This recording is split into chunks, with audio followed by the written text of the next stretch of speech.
Good morning, fellow technicians.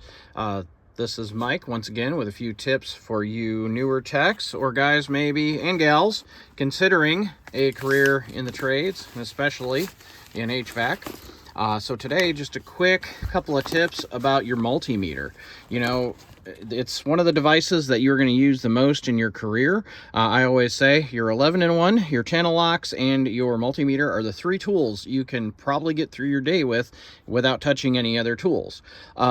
So this is also kind of complicated and seems a little bit scary for a newer tech, but I assure you, multimeter is nothing more than a tool for measuring electricity, and it's not that scary. It's just, you know, like everything, it takes practice. So I'm just going to go through in this video a real quick overview. By no means is this going to be in depth. I can certainly create more videos on each function going a little more in depth, but the purpose here is just to give a quick little rundown. So you'll see with your multimeter, most HVAC meters will have a clamp on the top, as well as some kind of a selector switch to select your different functions.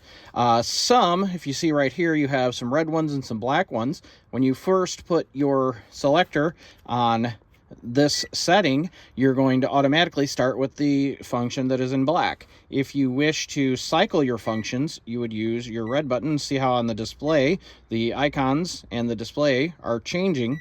That's because that's changing the different settings within that scroll wheel. This meter and many of them also have the ability to tell temperature. Some thermometers will plug directly in where your probes plug in. You might have a meter that has little slits that your thermocouple can plug directly into. But again, you can change between Fahrenheit and Celsius by switching on your select button. Right now it's got temperature probes in it. It is definitely, actually that is probably the temperature. Yeah, no, that is the temperature out. So it has actually accurately reading the temperature through my electrical probes. I didn't actually know that it would do that. So, you know, we're learning every day.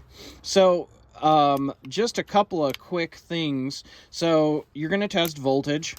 Is usually going to be your main thing that you're going to check. So voltage is potential difference between 2 points. So if you're looking, say, for a switch, is the switch closed, meaning is it conducting current, you're going to see from one end of the switch to the other end of the switch, you should see 0 potential difference. If you're testing for current from one point to another point, whatever the source current is, whether it's 120, 24 volt, 240 volt, 208 volt, whatever it is, that should be your voltage. One quick tip: it's never just the stated voltage on the data tag, because you may have other load devices in the circuit which would actually be potentially dropping voltage. That's another video for another time. You also have resistance, which certain electrical devices will have a specific resistance they run at. Things like solenoids, or sometimes a relay might have a specific voltage that it wants to, a specific resistance that it's going to want to read. And if it's outside of that range, then you probably have a bad part.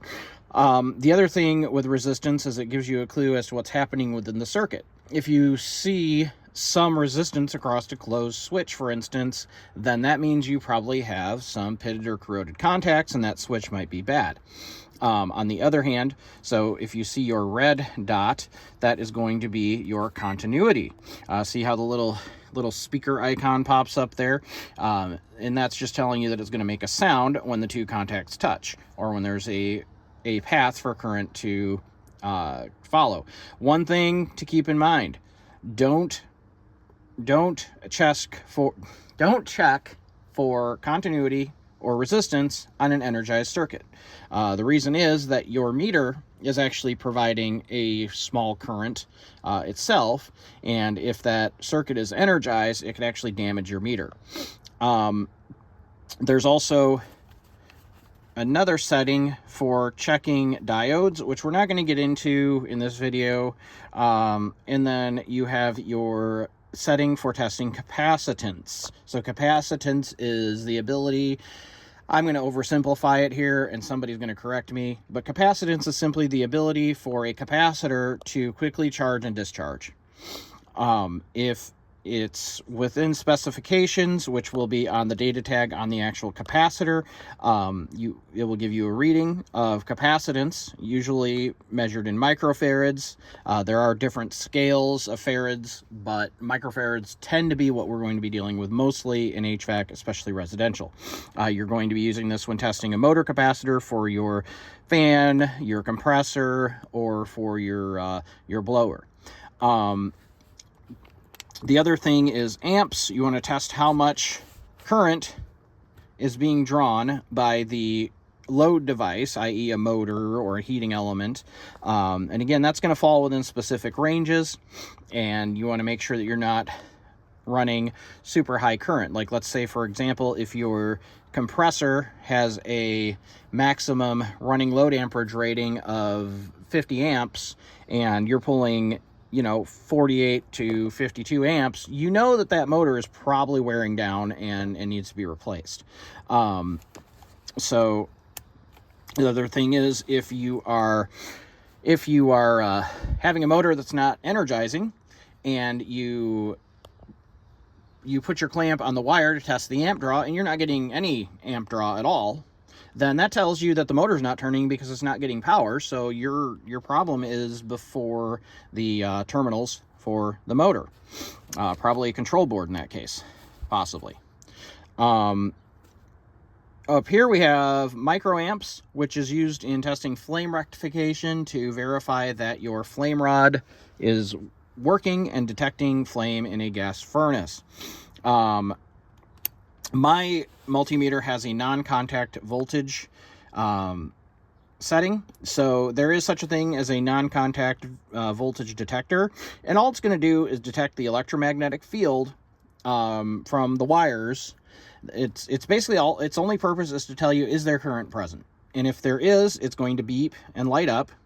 If there is not, it will not beep and light up. It is a useful tool, even just for verifying that maybe you're working on something and you want to make sure that current is in fact cut. Then it would be useful to be able to confirm that you have no current flowing through the circuit. The final thing I want to go back to, and I want to go back to amps.